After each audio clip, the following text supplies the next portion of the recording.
misinformation at disinformation sa pamamagitan ng pagtuturo ng media and information literacy. Yan ang layuning i-achieve ng partnership ng MQuest Holdings kasama ang IABC at PRSP para sa Think Ka Muna. Opisyal na pinirmahan ng International Association of Business Communicators Philippines o IABC at Public Relations Society of the Philippines o PRSP ang kanilang partnership with MediaQuest para sa Think Ka Muna. Isang media and information literacy advocacy campaign na layong palaganapin ang critical thinking at media literacy ng mga Pilipino.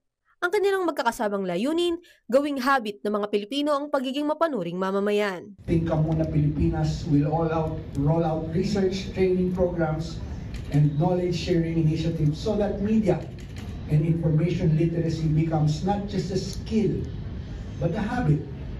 Something every Filipino can practice in their daily lives. We would like to spread the word and create a community of companies and business organizations that will become more supportive and more involved in media information literacy programs. Bukod sa training programs, ibinahagi rin ng MQuest ang kanilang plano sa paggawa ng makabagong visual materials upang ituro ang MIL. Kasi karamihan ng mga MIL materials that you see right now that are available are kind of academic. So what we've been doing is that we've been creating materials that are visually oriented.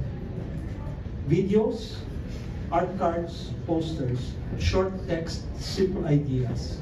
Ang kanilang nag-iisang mensahe, before you click, think and share. Think Ka Muna, Pilipinas! Mobile Journal, Just Paredes po, hatid ang muka ng balita.